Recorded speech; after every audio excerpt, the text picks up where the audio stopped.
Hello everyone and welcome to Worlds Cooldown, presented by State Farm, your one-stop wrap-up for all things Worlds. And I'm joined today by Raz, Spawn, and Mark Z to break it down. First round robin is complete, gents, and it's looking pretty good for the Eastern teams as it stands.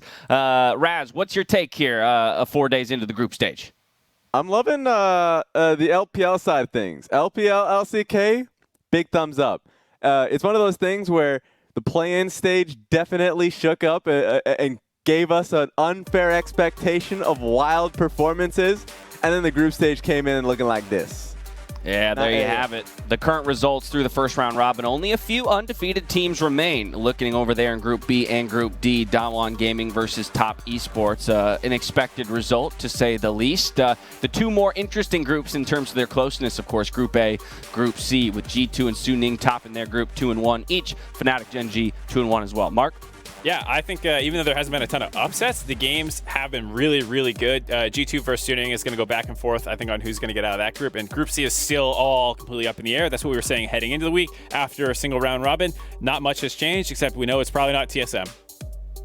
And I think that the conflict of style is really what's starting to interest me. You know, this carry top lane, you know, Nogari plus the LPL style versus the tanks, the Orns, the Shens that we're seeing from, I think, a couple of the Western teams. And I think that we're finally getting to see those matchups like come to a head, and it really is influencing how these matchups are playing out, in my opinion, especially when you have a look at over people like 369 and Bin. They are really starting to have great impacts on these carry top laners, and I expect that to be a continued trend as this goes on.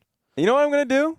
I'm going to decide to open up what Mark just said here, the accept TSM part, and flip it to a positive.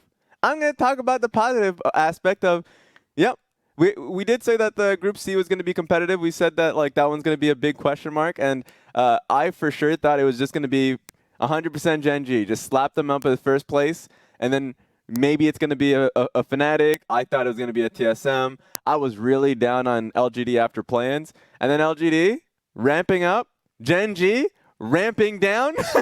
It is becoming a scrappy group to watch. Without a doubt, right? A three-horse race there, three teams tied at 2-1. It is a possibility, of course, for TSM still to get out. People will reference that amazing Fnatic comeback run from groups just a couple of years ago, the first and only time it's happened in history that the team has recovered from the 0-3. In fact, they started 0-4 and were able to get it back. So if you're a North American fan, there is still hope, however little there may be. Let's start with that matchup, TSM versus LGD. It was the final matchup of the evening, and unfortunately, Mark, this is where a number of our hopes were dashed.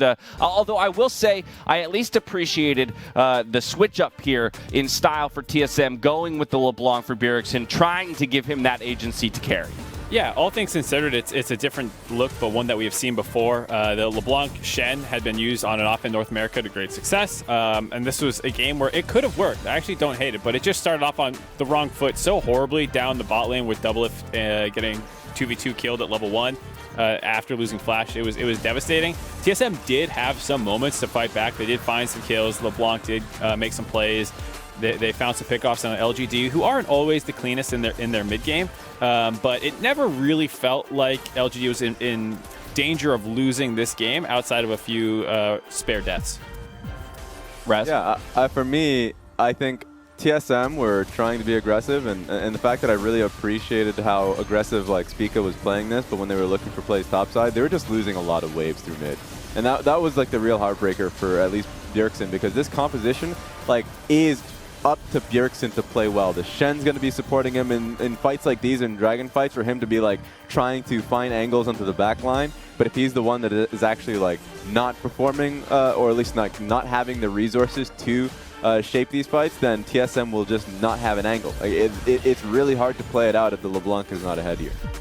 Yeah, I agree, and I also think that a lot of this game actually did come down to mechanical misexecutions from the TSM members. I mean, if you have a look at this fight in particular, you're going to see Shen ult is still going to be up. You're going to see a couple of people get hit by a shockwave, and they have Flash available. And I think that this is starting to become a recurrent trend. Is you have to be able to play mechanically very well to be able to beat these Eastern teams and the LPL lineups in particular.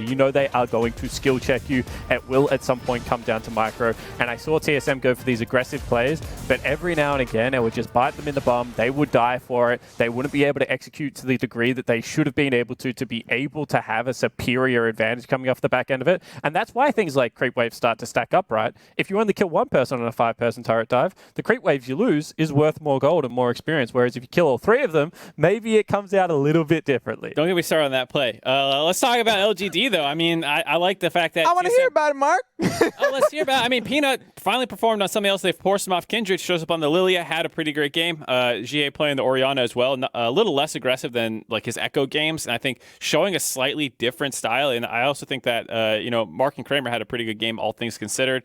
I like seeing the diversity. They took the Senna away from Doublelift, which had been a bit of a crutch, and they were able to punish him. So I think the bot lane of LGD, which had been criticized after play-ins, had stepped up, and we've seen more depth out of the other positions.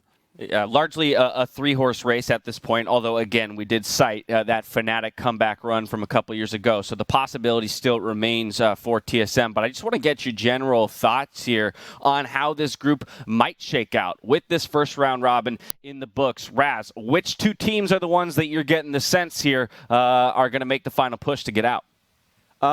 Man, I think for sure it's going to be Gen.G and Fnatic. What's really hard with that statement is the fact that LGD versus Fnatic made it so, of course, like LGD ended up taking the dub on that one. But I think Fnatic are playing really well around their jungler. They're only playing better at this moment in time. That I have faith in them. I had my group initially as a Gen.G Fnatic run. That was kind of shaking a little bit with LGD performing better and better. So I'm leaving it open for LGD, but simply put, I think Fnatic looking better. And I think that's kind of what this group will come down to, is like we've seen some amazing highs out of these teams now. And in fact, Fnatic's ceiling like looks really, really impressive. But I think it's going to come down to that consistency. And kind of what Mark said, like LGD don't have a player right now that is playing poorly. Whereas there have been windows where other players from, you know, Gen.G and Fnatic have had rough games. So I do think that LGD have like kind of a flatter curve, whereas Fnatic and Gen.G are showing us more peaks and troughs potentially. And in best of one, you know, the flatness of the curve, just being able to play that 7 out of 10 every game can actually get you through more often than not. Yeah, like for me, I know I've already mentioned it, but Selfmade's looking like a star as a jungler. He's just been sensational. I haven't seen a single bad performance, and he's been like a huge carry for the team. And then it's just off the recent game that we saw Fnatic versus Gen.G, like the duo lane, albeit Life had probably one of the worst performances as an individual. Like they just 2v2'd them. Like it felt like it was a really strong duo lane from Hylissang and Reckless. So like this is if I'm here to expect that this team is playing well as a unit around major objectives and they're just playing well individually across the map, then I'm liking what I see from this team. Yeah, it's an interesting group because, of course, each of them taking a win off of TSM, but then there's a triangle of traded wins here from the top 3 teams. So head-to-head could become important here in the second round robin. We do want to take a moment, though, to head over to Laura, who caught up with TSM's bot laner. Thank you very much, Dash, and thank you, Doublelift, for joining me. I'm so sorry things didn't go your way this week with TSM, but I mean, you have a lot of time to come back in the second round robin. But I want to talk about the struggles of the major regions as a whole, because I heard a lot of times that level 1 against Asian team especially is very complicated for LCS and LEC teams. Has it been a struggle for TSM so far?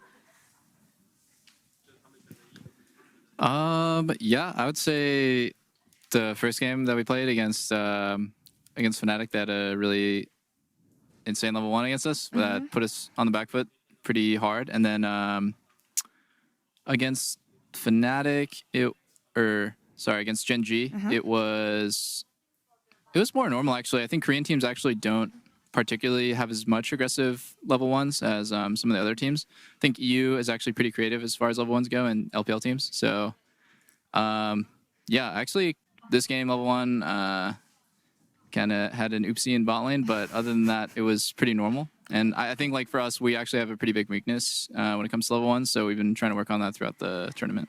Yeah, I can understand that, but I was talking to FlyQuest member earlier today about the fact that coming to Worlds, it's super hard for team because you have your own playstyle, your own domestic playstyle and meta, and then you have to play against teams that you've never faced before, especially this team this year with the LPL. So did you have any struggle translating your style from the LCS to the World stage so far, and why?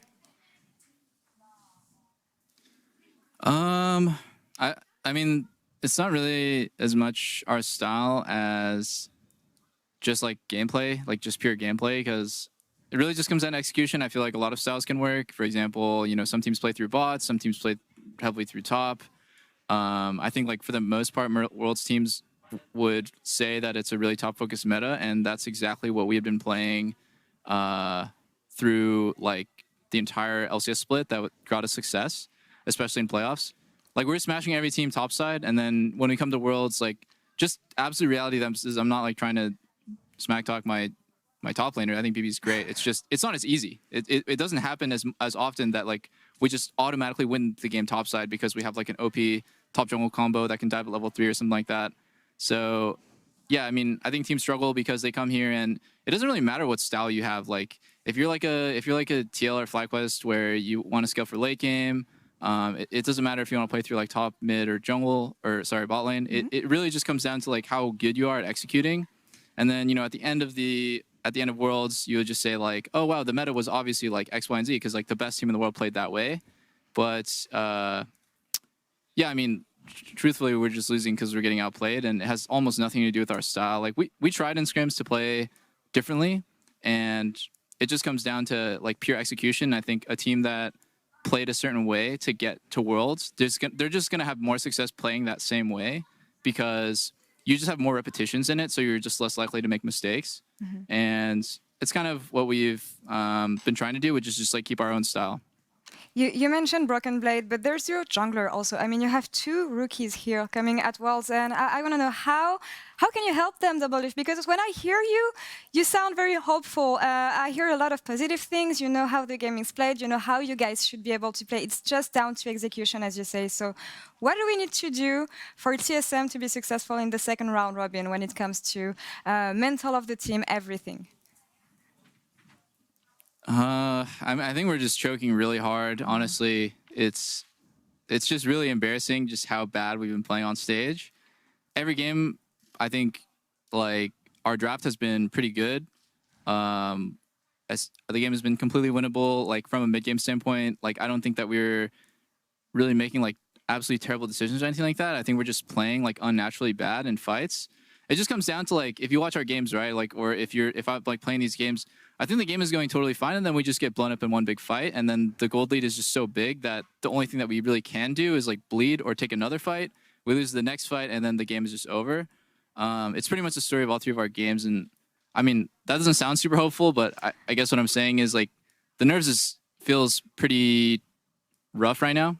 I think our team just needs a little bit more confidence, a little bit more like I don't know, I really how to describe it. You know, you see like some like magic with the team. Once we get going, I feel like we're gonna start playing like ourselves. But any fans who are watching us play realize like all of our plays are going really poorly.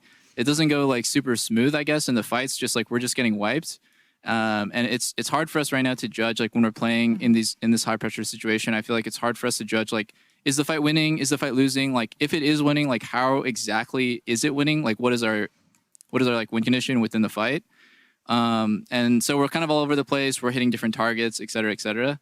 That's my just opinion of it. And I think it can be fixed, of course, because we just need to talk about it. We need to address the problem. And I think the main thing is like, we really need to go into practice, giving it our full effort, like, because, you know, if we lose one more game, I'm pretty sure we're basically out. And that's not something I actually kind of feel comfortable because that's something that has happened to me personally and to TSM for so long. It's like, you know, when playoffs we were just one game away constantly from being knocked out, and maybe this is our comfort zone. You know, it's like the elimination point, the match point. That's maybe good for us. Strangely, I think it might take away some of our team's nerves and make us play better. I really hope you'll have some time to regain this confidence you were mentioning. And Doublelift, you should know that you have a lot of fans. And you know that you have a lot of fans behind you, supporting you, who trust you. And I'm sure you will turn it around. But for now, thank you very much for the interview. And good luck for the second round robin. Thank you. And back to you, Dash. Thank you very much, Laura. Hearing from Doublelift coming off of the loss, a lot of humility there, but of course citing execution. And Mark, I want to get your take here. Do you align that really what it comes down to is execution? It's not necessarily a style issue when it comes to the North American teams and TSM in particular? I think yes and no. I mean, like I'm someone who likes to focus a little bit more on execution than necessarily drafts or some of these other things. And there's definitely some lacking elements there. I do think style does matter a little bit as well. Like I was harping on the Wukong top thing all the way back in beginning of summer, and it was more of a broader point about how we approach top lane as a region, and we're far too happy to put it on an island and ignore it. And I think you've seen that become an issue for some of the teams. TSM not being one of them, and so that's where I think I do agree with Doublelift. A lot more about like, hey, they play through topside and they're still struggling here. So I don't think you can just boil it down to play style or draft or anything, because they have had some good drafts, as he said. They get outperformed. And for me, I mean, I like the fact that he was talking about execution being a big point. Because coming into Worlds, probably the biggest stat piece that everyone was kind of shoving in each other's faces was like champion kills a minute, how scrappy games were globally, and in comparison to North America, where all three of the North American teams, and if you just watch the games themselves, they're very based around big fights, and past that point, it's just farming and kind of, it's very slow paced. And this is what you get. Execution really comes down to repetition. It comes down to when you're in solo queue, when you're in scrims, and when you're on stage, like how often are you looking for skirmishes with your team, and then it's just based off of like, if he fails, okay, great, like you learn something from it, and then you can move forward in the next game, and it just gets better and better and better. But obviously, like regionally, globally, that's been something that teams have been able to improve upon. In North America, that hasn't been the case. Yeah, I agree with Raza, and I think we're going in the same direction, because the way he described them losing the game is like being within touching distance, lose one fight, feels like game over, so you have to take another fight, is actually like, as someone that like has sat in a coaching position, that's when your team is at its most frustrated. When you feel like the game is just boiling down to this one moment and you're never getting it to tip in your direction, whether it's execution. Like he spoke about everything it could be, right? Execution, nerves, rookiness, the swagger is missing at the moment. Like, and you can see he's trying to bring it in. Like he is trying to like flash on people's heads in the mid lane to get like Broken Blade picks to be able to like generate something. Like I actually think that Doublelift this time around is like doing his role as a veteran. Like he's trying to get them involved. When Speaker's jungle was gone the other game, he like flashed in bottom lane, made it happen. This game, when like they're falling far behind, he flashes on Kramer's head. Like he's physically using his body to like make action happen around the map. And I was sitting in the green room with the guys, and I think that was a really great point. But like when stuff's going wrong, when everything's falling down, you can no longer do your job. Like you have to try and go above and beyond. And what we've seen from Doublelift and Bjergsen is they're making like some clangers, some big like bad players like Bjergsen diving that turret top lane because they are trying to like actually elevate this game at the moment, and it's sometimes painful to watch. Well, I think for them it's going to be about the balance, right, of frustration of things not working out, and then still having kind of the willingness to go after those plays and see if they can follow through. They will, of course, play Fnatic as their first game and opening game on Saturday when we close out the second round robin for Group C. Do want to talk about the other game, though, from that group that took place today, Fnatic versus Gen.G, and this game in and of itself is what makes this group so interesting. Fnatic taking the victory over Gen.G to even it up at 2-1. They had quite a commanding lead early on. Gen.G put up a fight, but ultimately Fnatic took it in about 27 minutes. Yeah, full focus on life, right? Because especially if you're a Recon going into a Leona, that's already like deemed to be a difficult matchup already, because Leona's sole focus is to lock you down and kill you. It's going to be difficult to go for Ezreal. It has to be him. So the fact that he just did not go for Flash is a huge blaring, basically a target on his back. So life was targeted this entire game. Early game was a huge advantage for Fnatic, and they believe it. I gotta agree. I mean, like it was the level 1 problem. I think the walking into face check the brush, no flash, he died. But then all these plays afterwards are, it doesn't matter what your summoners are. You would have blown them. So if you lost your flash level 1 as Recon, Fnatic's still making these plays. It doesn't matter that you have exhaust or flash once the summoner's down. It's the same thing at that point. And the fact that Fnatic kept destroying Gen.G's bot lane. They absolutely obliterated them. You know, that's not just a summoner choice, okay? That is domination, self-made, knowing how to go and take over a game once there's a moment. He's like a shark in water. There's blood. He smells it. He goes down there and just claps him. Raz? At least you see, watching this replay, Gen.G weren't down and out because the early portions of this game was actually outright embarrassing, and how like you saw how Clid walked in and died. Like it happened numerous times, but then they saw these plays and they knew they needed to be creative to come back into the game. The double TP play was exceptional to be able to do just that. But then at this point, it's already hitting you with the wallet, basically. Like it's far too over. The Orianna actually just has too much damage, untouched as well coming into this fight. So Fnatic had a pretty large advantage. The way that pincer was coming in, it looked like it might turn out disastrous for Fnatic, but the TP from Bwipo kind of making Gen.G think, think again on the engage there. It ultimately turns it around. A really impressive play out of Fnatic in this one, I think, to pull it through, Spawn. Yeah, and that's why I said, like, you know, so far, I think that's one of the best games of Worlds we've seen. The execution towards a game plan of the flashless Rakan into big team fights, and they were able to make all of them stick. And honestly, Gen.G looked desperate at times in this game. You have Clid flashing in for a Rift Herald steal that got him killed, and, you know, potentially was looking for a big play. Lots of double teleport plays, actually. Like, a lot of, like, just try and get every member involved, like, very early in this game. And I think that Fnatic weathered the storm, like, really well. It impressed me. I think the thing I'm curious how you guys feel too is, like, does this change your confidence on the group too much? Because everyone was hyping Ruler as, you know, the best AD carrier coming to the tournament. I was on that gravy train, and that did not happen. All right. Calm down. I don't know if I lose my faith just because this one bad flashless Rakan game didn't work out. You know, like, Exactly. I don't think that's necessarily repeatable. Yeah, I'm going to agree with that fact because, like, we've all had those games. Well, the guy right next to you is not having a hot game, and it's impacting you as well. So, like, I definitely agree. And here's the thing, though, because it's great that we're comparing both Reckless and Ruler, because although you want to be able to defend, I want to be able to defend Ruler off this one game, Reckless and Hylissang punish them really well.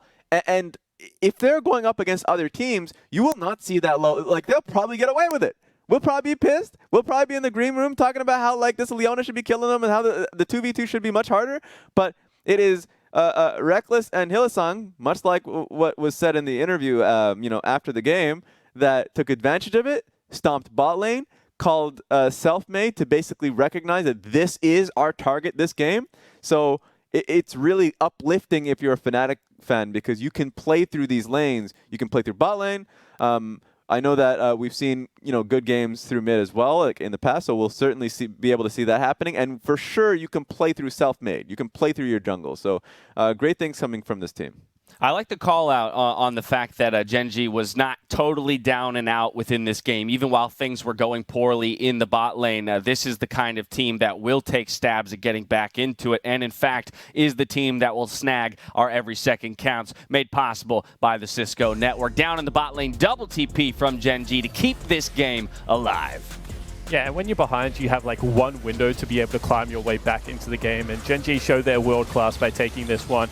It was just a beautiful collapse, and honestly, the coordination to use kind of the minimum to be able to pick up the double kills as well. Like, I was very impressed by this play, and this is kind of what Mark is saying. Like, don't panic about Gen.G. This team is still all class, and you have one bad early game. You put a cat in the oven, doesn't make it a biscuit. I've never heard everyone of that. Everyone that makes no sense. Of course. I feel like of course. You can get away with anything because you have a sick accent. You can just say whatever you want. It'll fly. He really could have. He really could have. That sentence could have gone anywhere, and I would have taken it. I would have accepted it at face value there. Any rounds in there, it works the same. It doesn't matter. Right. Yeah. Yeah, you put a light in the oven and it doesn't make a cat. Sure. You put a light in the garage and it's not a crocodile. Right, exactly. Everyone knows. Okay, well, last thing I want to hit on this group is, isn't there some kind of sweet irony in the fact that Fnatic is in the group where TSM is going to need a Fnatic-like miracle in order to get out of it? I don't necessarily want to talk too much about what needs to happen for that to break down ultimately. But again, Mark, you cited the fact that you wouldn't necessarily be scared about Gen.G off of that performance. Do you still think they're the 1 seed, though? Or is Fnatic starting to enter that conversation as maybe top in this group? I think it's closer than it was heading in. I think, like Raz was saying, and I agreed with, was I had Gen.G #1 and then kind of a big battle for second in the group. Since then, you know, like we said, TSM probably knocked out of that conversation. Gen.G dragged down into, or I guess you could say Fnatic and LGD pulling themselves up into the first place conversation. It could really go either way at this point, but I still lean a little bit towards Gen.G.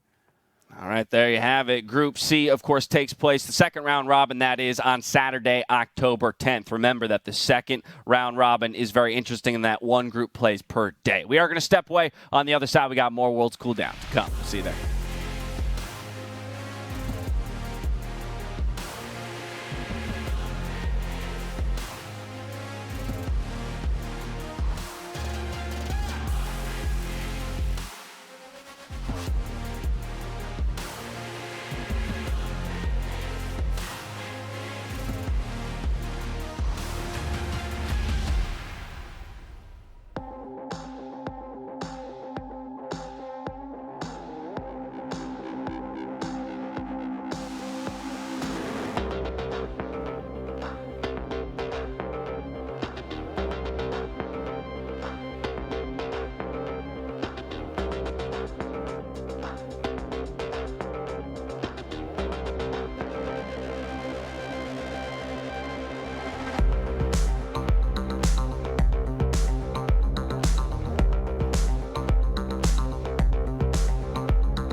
Welcome back to Worlds Cooldown, presented by State Farm, where we're heading over to Group D to talk Top Esports versus Unicorns of Love. Top Esports taking this one to remain undefeated atop the group at 3-0.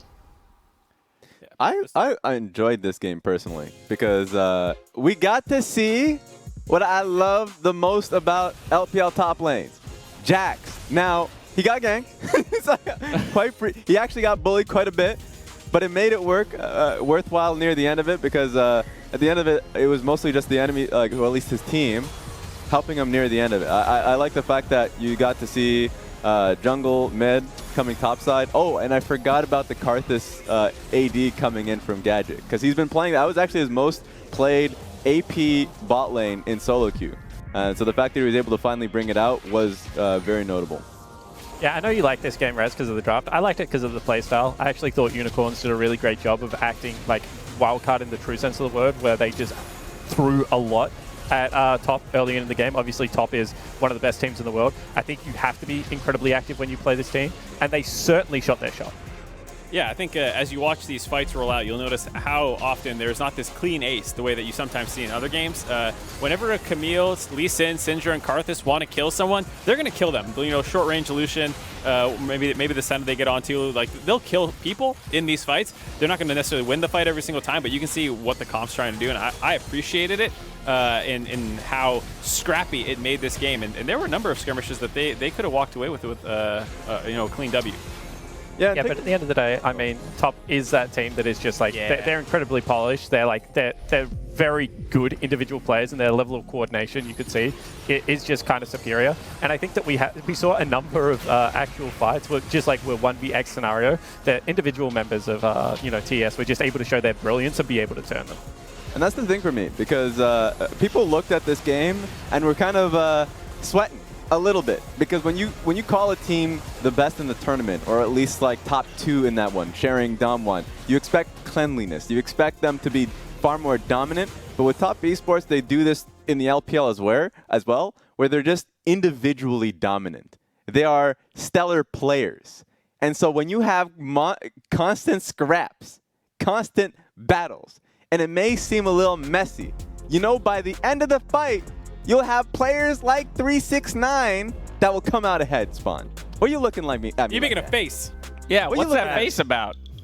The last time we called a team the best team in the world, we did not expect cleanliness. Like, when did anyone expect that from FPX or IG? Like, no one in the world expects that out of the LPL teams. When we say they're the best team in the world, we expect people like 369 that are just individually brilliant, pushing every solo advantage. Sure, they might die, but they're going to go up, like, you'll kill them once in laning phase, and then, like, check their gold value, and they'll be like 400 gold up because they've just put you in a 30 CS hole somehow. Like, this is a typical LPL team. They just take everything from the nth degree. The jungler can only be in one lane at once, Raz. You may as well push all of them and see what happens. And see, I agree with you. I'm just saying, we reading the same messages in social media. People are always down saying, I don't know, he died in a questionable fashion. But then, as you said, other side of the map, you just have a star who's wild in an individual matchup. And this is what I think is really fun. I know I talked about the pick ban quite a bit, but that's because people are really confident in their individual skill. And even though this was, you know, talking about Top Esports going up against Unicorns of Love, but when they went up against, you know, other team in their group, like, you got to see them pretty much make illegal plays, quote unquote, like challenging a matchup when they're on the weak side of the map. And it happens because they're confident that they can win in disadvantageous number fights, basically. Mark? Yeah, when things go bad, they actually are still able to recover. Like, we're talking about 369 being a little crazy. He was 0-2 in this game and kind of falling out of the matchup. Then there's a fight in the bot side, has a great TP play, picks up 2 kills. He's right back in it, and then he acts like he was winning the whole time. You know, like the mentality of, oh, I'm weaker. Mark, can I make he was winning. He was winning the whole time. Yeah. Okay, yeah. Mark. I'm sure there's no moment there where Mark, I don't make more intelligent plays and better plays because he fell behind. Yeah, I think that's more impressive than just saying he was winning the whole time. 100%. And I think that goes back to actually to your point about Unicorns of Love, and actually the point that I come away from this this game with is that kind of impression that I love seeing Unicorns of Love come out with that same kind of creativity and aggression we saw in the play-ins, looking to throw people off kilter and take a win off of one of those teams that is considered a tournament favorite. Let's move ourselves along to the second match in Group D that took place today, DRX versus FlyQuest. This one looked like it was in FlyQuest's hands. This one looked doable, and ultimately it goes the other way. Yeah, I think for a lot of people, this was a close game that was fun to watch. You know, FlyQuest had their opportunities. They were down pressure in a couple of their lanes, but they were able to use the Pantheon quite well to find some kills, and so they had a small lead during that point. You know, you see Ignar up on the top side there. I think that definitely caught Clib by surprise a little bit. Nice blast cone play to get out. This was, you know, a back and forth game for a large part of it, with DRX having some natural leads through CS and laning, and FlyQuest having some going in their favor through team play. Yeah, for me it was Pyosik and Doran, I think, having really spotty positions from like the 10 minutes mark to like the 14-minute mark. Now I'll give it a little bit of credit towards Doran because he's in a little bit of a difficult matchup. He's playing for the team. Pyosik just had a hard time. He fat-fingered his ultimate like about 30 seconds before this play, gets Ash arrowed, and then dies and gives up Drake. Like, to see it. It blows because I think he's been having a great tournament this far, and then he comes into this specific game and then has a very unlucky like 3 to 4 minutes of gameplay. But for the most part, they rallied back. They were going for Scuttle Crab, Rift Herald, and look at this. This play for me, you don't want to look at this. How did I get here? That's when you leave him. You leave him back there. You leave that one man behind. Don't go. Yeah. And I was going to say, like, this game is, like, to me, like, it was a back and forward game, but this is where class starts to show. And I was listening to an interview with Deft, and he was saying, you know, the other 4 members on my team were playing really well, and I was just playing poorly, you know, talking about his Draven performance. And this is why I think Deft is, like, a really classy player, because he bounces back, has a really great Caitlyn game. This time around, I think, like, his positioning was really great. As Raz said, people around him were having a bit of a rough time at certain points, especially Pioshik. But, you know, this is a guy that in big pressure moments will be able to step up. And I know that Deft is one of those legacy players that people are maybe sleeping on a little bit. He's been injured, he's had an up and down year, but I think that this DRX team is much more dangerous when he's playing like a world, you know, caliber AD carry. Yeah, Deft is an all-time great, to say the least. One other thing I want to talk about in this matchup is the fact that we saw the Maokai come out in the top lane. It's been talk of the tournament so far, top lane meta. You know, who's going to go for the carries, the Camille's, the Jaxes, even Fiora's maybe. We're still waiting to see. And who's going to stick on the tanks. Spawn, your take here on seeing more of these tank, you know, the depth of these tank pools explored. Yeah, and I think that Maokai has like a really unique part of his kit where he's like a tank with a point-and-click piece of CC, which makes him like incredibly valuable when there is a member that you need to be able to take down. You know, when Ezreal historically has been in the meta, or LeBlanc has been one of those champions in the meta, and I think that it just gives him a unique part of the playstyle. The other thing about tanks is like tanks like Maokai just scale incredibly well. Ornn scales because of like his itemization choices that he's able to give other people and stuff like that. Maokai just becomes a ball of stats. Like when he has 4 items and that stupid stat magic passive is starting to roll in team fights, he's like really, really difficult to take down. So I think like you're going to see horses for courses, but like scaling wise, he's certainly up there with like one of the most obnoxious champions in the game. And I know that yesterday there was good critique towards the draft that like Team Liquid had. This one for me was kind of like what solution you would have for that, where if you do want to have a Lux and a Kindred, basically fairly squishy carries or just, you know, enchanters, then having a Maokai, if you don't have access to an Ornn, just so you can at least face check bushes or make it so your team fight's very straightforward. It's very easy for your team to identify what your win conditions are. This is something that's just positive. So like, yeah, Maokai works really well here. And I think the win condition point is one that I think a lot of top teams have multiple win conditions. You know, like just yesterday, though it didn't work out, Doran was on the Quinn into the Renekton. You know, like he's not pigeonholed into I'm tank, weak side, def, you get the resources, Chovy, you know, go down there and carry me. You know, like sometimes he'll be the guy. He'll be the one getting the resources to carry the game. It didn't work out, but you know, they had a lead. They were in control of that game for a little bit versus top. And so I think that's what makes DRX interesting. A lot of the top teams is that, you know, even a Damwon had in the finals where they had the Caitlyn priority and they're like, all right, Naguri, you're now on tank duty. I think a lot of the top teams can make that flip. Well, that's going to close out Group D for us. They will play again on Sunday, October 11th, the last of the groups to finish out. Top Esports currently leading that group, DRX just behind with FlyQuest and Unicorns of Love. We're going to step away for a brief moment. On the other side, more Worlds Cooldown. Who would have guessed? I wouldn't have.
Welcome back to Worlds Cooldown, presented by State Farm. 2 more games for us to talk about today, and we're going to kick it off here in the final segment with G2 versus Team Liquid. The unexpected result and some happiness maybe for NA fans, Mark, as TL does the unthinkable, takes down G2. We got one! This is a feels-good win for Team Liquid, and it was not just the result that felt good, but the actual gameplay itself. I tweeted that if we had somehow thrown this game or lost it, G2 made some insane macro plays, I wouldn't have even felt that bad, because look, this level 1 aggression, we're going in, we're messing with Jankos, we're finding first blood. TL was playing aggressive this whole time, and I think that's what a lot of NA fans were dying for out of this team. And Broxah continued on and had the best game of his entire tournament in my eyes, because it wasn't about the kills, it was about the pressure, the counter jungling. He kept that up with that first blood advantage that they got. And when people talk about TL, they generally talk about this team that likes to play around objectives and they like to scale. And I do agree with that to a certain point, but I like to think that they just follow the plan incredibly well. Like, whatever is set out for them, they try and do it to almost default at times, where if your game plan is you have to win lanes and you can't engage, they'll just try and play to that to the nth degree. And this game plan, they will obviously set onto Summoner's Rift, and they will be as aggressive as you can be. Yeah. Live in their jungle, go for trades, be proactive. And the most impressive trade to me was actually the Rift Herald trade, where they just don't even care. They leave their 80 carry bottom and they just take the whole turret for it, and it just pretty much is tactical becoming this monster off the back end of smart macro, something that North America has been criticized for in the past. And I personally love the dive on mid lane, outer turret. These fights that's in front of you are basically what we wanted to see from Team Liquid when they have an advantage. Like the dive on mid lane outer was a great example of, well, you had priority on both your side lanes, you had the ability to take mid lane, and you saw someone under it. And a lot of the times, like when we're seeing some of the teams in the tournament from North America, you don't go for the play. Team Liquid went for the play, and then this one was the end game fight, where G2 was chasing them for quite some time after a failed push for a top inhib, and then Team Liquid were able to just punish off of what was a mispositioning on perks. Just a great overall refocus from Team Liquid. So there we go. That's what we want to see, and it gives you hope for the next stage of the round robin. And I'm going to quickly juxtapose here. This was a fantastic game from Team Liquid. They had a huge early game. They were this was the most aggressive they've been, as we said. As I mentioned, they were able to take 5 plates bottom lane, then they swap into the top side, get another 2 plates for tactical, and they took 2 plates mid, I believe. So by far and away the best early game we've seen out of Team Liquid. However, as G2 fans as well, you should be able to take some measure of hope from this game, because they had moments, especially Mickey on his counter engages, Caps, up and down performance, but I think that this game showed that G2 is a legitimate contender, just because how they lost, they continued to fight, and they nearly worked their way back into this game. Yeah, I'll give one quick head tap to Jensen as well, having a good game, best one of his tournament after having a rough first 2 games. But I really like your point, Spawn, about G2 fans being able to breathe easy about this game. You talked about some of the good plays they made. I think you can also look at the draft. They had triple AD into a lot of people who can get armor pretty easily, even Graves just with his quick draw stacking armor up. Nidalee being their only AP. It was one of those games where if things didn't go well and you didn't dominate the early game, it could go south pretty quick. And it was still kind of close, despite the fact that it did go south really quick at that level 1. Yeah, and adding to the G2 point, because it showed on the replay, one positive attribute of G2 that I really love if they are behind, is that they find plays to generate a lead again. It happened when they were able to beat Suning, when Suning had that early gold advantage. It was the Elder Dragon fight that really wrenched the game back into control. And then in this game, even though they didn't end up taking the win, it was the Ashe arrow that came through mid lane, the flash pulverize from Mickey to set up for that. These kind of points of communication is what makes a winning team. So yeah, I'm noticing a trend across the teams that are atop each of their groups, Raz. They all seem to have that same kind of fire to look for plays, even in deficits within games. Spawn, get back in here. The other thing I would say is that also, I think G2 is just incredibly smart. They had a couple of slow builds on Wonder that put Impact down so much farm. Yeah. Like Wonder was able to like slow build into the top turret, then they come up there off a Rift Herald play. That probably cost him about 4 creep waves. Then on the flip back on the other side of the map, sure TL took a couple of turret plates, but Wonder once again slow built, and then they like gank on the crash again and cost Impact like even more farm. So I do think that like we look at G2 and kind of because they're memers and jokers, I'm sure there are a lot of fans out there that are just like, wow, I wish I could play games with these guys. But I do think that there is that layer. There is like layers to this stuff, and G2 certainly like they tick all the boxes of being a great team. You also mentioned there the fact that Impact was put down, at least in CS. He was also targeted once again in Champion Select with a number of bans. I believe the first 3, if I recall correctly, Mordekaiser, Shen, one other top laner thrown at him. There's a lot of focus on Impact. He did get relegated down to the Volibear, but kind of building on that conversation around things like the Maokai from earlier, do we feel like, you know, with time and maybe a little bit of a reset here before they take to the stage again in just a couple days, that Impact is going to be able to build out that pool and be less of a target when it comes to Team Liquid? Raz? I think so. I think it really does come down to having that conversation, because we've seen Impact in domestic play on other champions. It's not as if he can't play it. It's more so the team and himself saying that this is what I'm willing to play with our team, and it works with our team style. For whatever reason, of course, that would be the $1 million question for him. But at the end of the day, teams are targeting him. Those 4 champions, you can name them: Mordekaiser, Shen, Ornn. Like, if you take them away, then it goes to the Volibear, and you do not want to have that competitive disadvantage. So I'm sure that if that push comes to shove, he's willing to move. Now things are looking up for Team Liquid, snagging their first victory in the group stage here today. Let's hear from Lore, who caught up with TL's mid laner. And thank you very much, Dash. Lore here, joined by Jensen after TL's amazing win this morning against G2. Jensen, tell me, you were playing with TL at MSI when G2 stomped you, I want to say. How does it feel to get your revenge today against them? Yeah, that's fair to say. I don't know. I wasn't really thinking about it too much. I don't know. Lately, I've been a lot more confident in my play, so I try to not, let the past affect me or anything like that. But it feels good to finally be able to get the win against G2, because yeah, we did get smashed last time.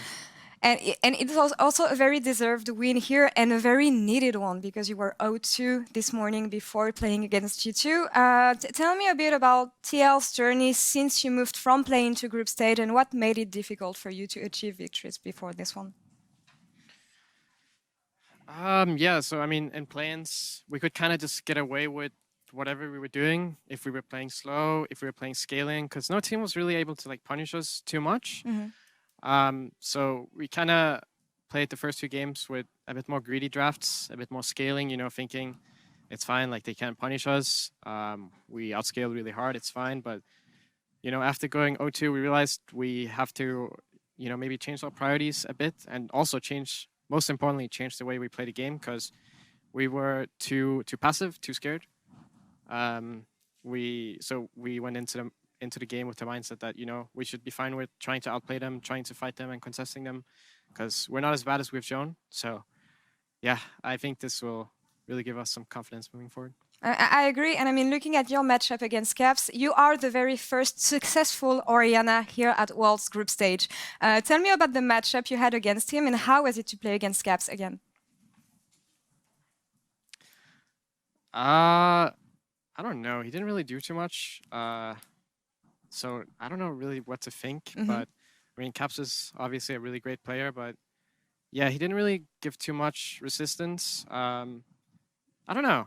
It was a weird game. We kind of like snowballed the game off an early game skirmish, and yeah, I mean, I'm not really sure what to say. I think, usually playing against a Caps is really hard, but maybe he wasn't super comfortable with the matchup, because yeah, I mean, it felt like a free lane to me. And yeah, a lot of praise goes to you also. You played fantastically for this game, and I want to know, moving forward to the second round robin, will this victory be the necessary mental boost to give you the strength of maybe putting on a comeback for the second round robin? How do you see things going in the next games? Yeah, I mean, this was for sure a much needed win, and I think, we just kind of needed to figure out what worked for us and what doesn't. And I think, now we can move forward as a team with a better idea on how to play the game, because, yeah, I think our 2 losses, we kind of just got rolled in the early game and didn't do anything. But then I think we figured out what we had to change, and it worked against you too. So yeah, we're just gonna keep trying to fight more, I guess. Yeah, that's the spirit I want to hear. Jensen, thank you very much for the interview. I wish you the best of luck for the second round robin. Thank you. And back to you, Dash. Thank you very much, Laura. Spawn, before we move on to our final series of the day to discuss, I just want to get your take on the second round robin here for Group A, because they have the shortest turnaround time of all of the groups, being the first to play here on Thursday. And in fact, the very first game of that second round robin is the rematch of Team Liquid versus G2. So when we talk momentum, it feels like maybe North America is set up with the best layout in momentum, playing the team they've already beaten first to kick off the second round robin. Yeah, and these are the things that you have to start saying to each other, because you can see from like the Broxah interview, from the Jensen interview that just happened, the weight of the world is on these guys. Like, they need like that positivity and like that mindset to start ticking over into the we can do this, not the oh crap, what the heck is going on right now. And I just like, this is where fan support, like your infrastructure and coaching, like everything like needs to come together and something needs to fall in place. And they need to be able to wake up one morning and be like, we can actually do this, like full steam ahead, like let's start charging at it, because I think that, backs are against the wall right now. They need players to play special League of Legends, but they do have the caliber of players that can play special League of Legends. They've got 5 insanely talented people on their lineup, and they just need that, it's like that, like little bit of mongrel in you, right? That little bit of like fight to like be able to like really charge ahead for it. Yeah, there we go. That little bit of magic, maybe, right? Because like, for me, it's team play. It team play for sure. I know we've been harping on the drafting aspect of it, but I think that what we saw was the best level of team play from Team Liquid. That we're moving constantly to a new objective, something that we didn't see. But yeah, you're right. Individual players are doing well. We've been seeing Tactical perform well throughout the tournament. We've been seeing Jensen actually have a great few games as well. Or JJ. Core JJ's been fantastic as well. Like, they have players who are performing. It's more of the team play element that's not coming through. Yeah, totally. Well, you heard it here, NA fans. Send them that positive energy. Get behind your squad, especially this Team Liquid squad who's looking to do it for the region. Let's talk Suning versus Machi. Another really interesting matchup, because Machi was square within this one until it did end up going the other way. Mark, I'm going to hand it to you first. Take on this series or game. I love Bin. There we go. Yeah. That's what I was gonna say. That's it. That's the tweet. That's it.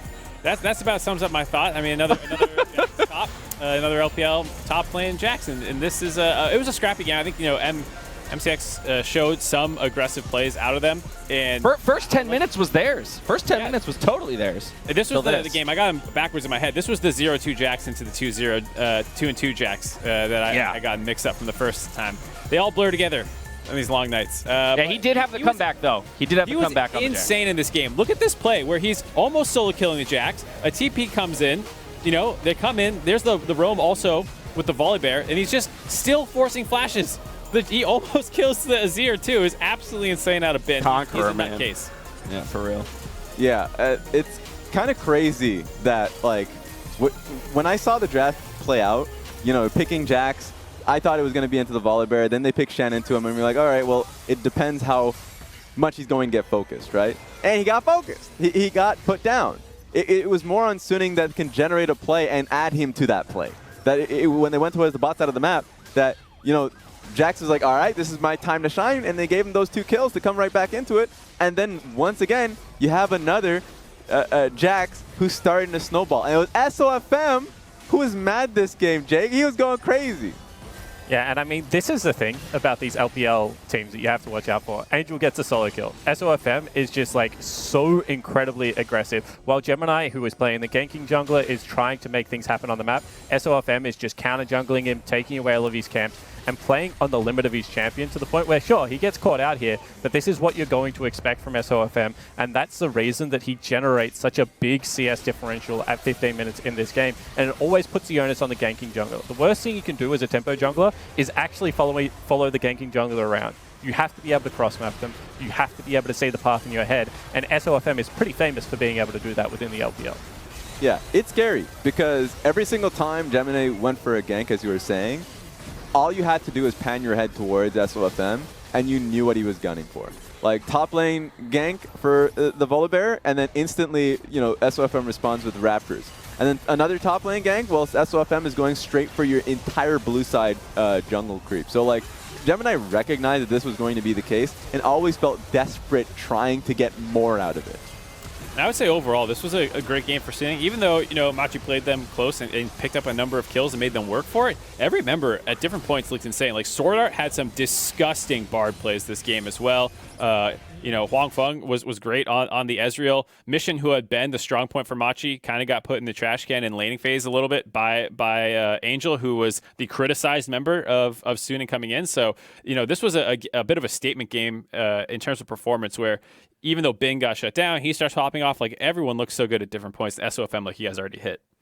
Yeah, but I do want to be a little bit critical of Machi, right? Because Machi had a lead in this game, and they refused to play 3 lanes. Like, they would genuinely group up to move to the other lane. And this is, like, my criticism of this lineup coming into Worlds is, like, why don't you farm your side lanes? Like, why can you not get side lanes past River before an objective is set up? And they are playing compositions that require you to be able to do that. And I just think, like, sure, if you're an Azir, you can catch deep. But as the Shen, you need to stop rotating to the play. You need to be able to get something done and stay at home a little bit. And, yeah, I don't see it. That's where my whole criticism comes from this team. In the mid game, they just give up too much gold. I mean, valid criticism, given the fact that they're even with that 1-2 as a record, had a lead here against Suning. It does dictate that they could be a very dangerous team in the second round robin if they're able to get a few things together. I do want to head to our State Farm assist of the day, though, because it came from this game, and it goes to PK on that Shen in his game against Suning here. 30 minutes into the game. Let's take a look. This is a Spawn, I think, who was a big fan of this one. The Shen going to use some creative uses of the shield, leaving it on top of the Ashe and activating it to make Bin's re-engage have no chance of working. Very big brain play on the Shen, where most people just go, you know, for the pull through after the taunt to get the extra damage. Yeah, and I was going to say, like, that's kind of what it looked like at the start. It was like, why did he not rip through? Like, and then I can't remember who I was talking to, but someone was like, yeah, I do that by accident all the time. It was just like, it was such a funny way to put the play, but without that dodge field, that is just 100% a dead 80 carry. So hats off to PK. Doesn't farm side lanes, but that was a very nice play to save his 80 carry.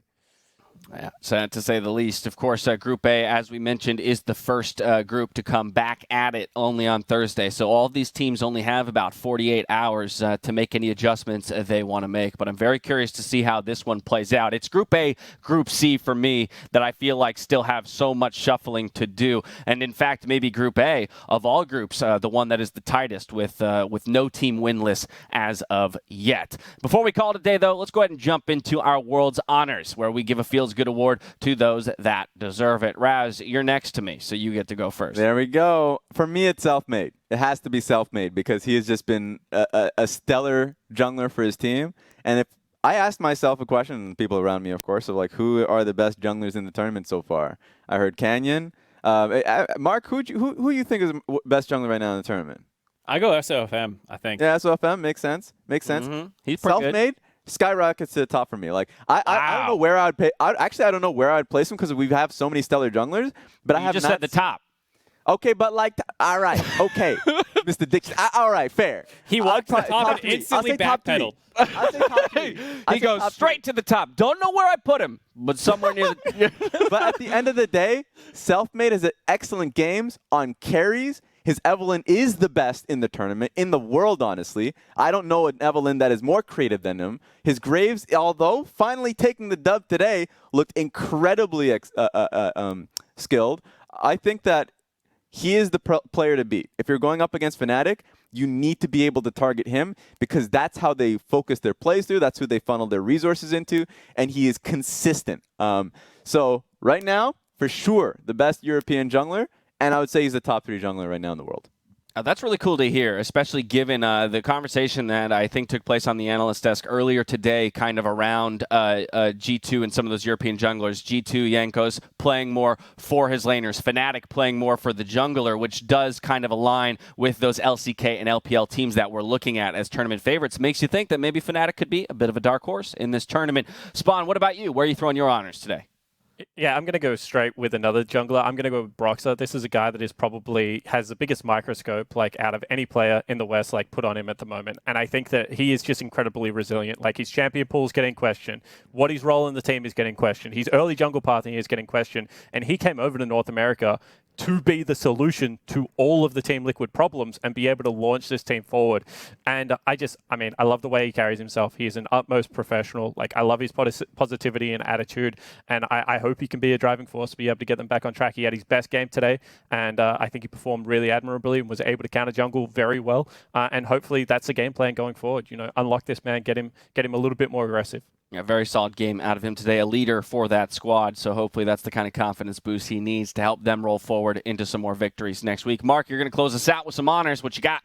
Well, with Hylissang, I think he was instrumental in their win, which I think people would call an upset over Gen.G, and I think it started with him. You know, self-made, like Raz was saying, kind of ran away with the game in a lot of ways, and he's been good in all their games. But Hylissang was criticized a lot during the regular season when Fnatic was struggling and kind of middle of the pack in the LEC, and when he's on, he is one of the best supports in the world. He has such a great idea for creative plays, and sometimes they don't work. I think it was against the Team Liquid game where he was like hiding in the alcove and got caught out of position, but those are like the plays that he sees, you know, in the higher dimension, and then he'll pull them off in really clutch situations. And so I really appreciate that, and I think this was one of the times where he was able to kind of dominate the game from level 1. Love me some playmakers. Always makes Worlds that much more interesting. Now, today's Was Asleep, Didn't Watch is going to Raz. Raz is going to give his 1-minute summary of the day. All right, Raz, 1 minute on the clock. Take it away, my friend. All right, for me, there were 2 major lessons in today's games. The first one, the roller coaster of emotions for North American fans, because although the previous days we saw L's upon L's, but we saw the red, white, and blue take that first game, and even though TSM ended up losing, it felt like there were lessons being learned in how aggressive you must be, how many fights you must take. And these are incredibly, I would say inspirational in terms of what the next few games will look like. So if you're a North American fan, you have to be looking towards the second round robin for that case. Lesson number 2. Counter-pick top lanes. Jax top lane. For the LPL, we saw both Bin and 369 hard carry within the Jax games. And even though the second game on Jax had like a difficult early game, now it makes fear injected into the top laners trying to blind pick Camille. Do not blind pick Camille when you're going up against creative top lanes and teams that have faith in their carry tops.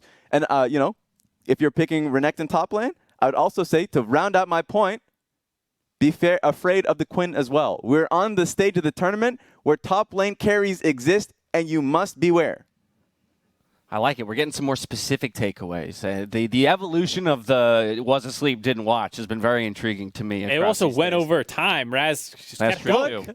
The filibuster was in place, all right? To be fair, before we went live, I did tell Raz that maybe we would extend the clock timer on him just to see how long we could get him to keep going. So maybe he took me seriously in that moment and decided to just keep motoring on.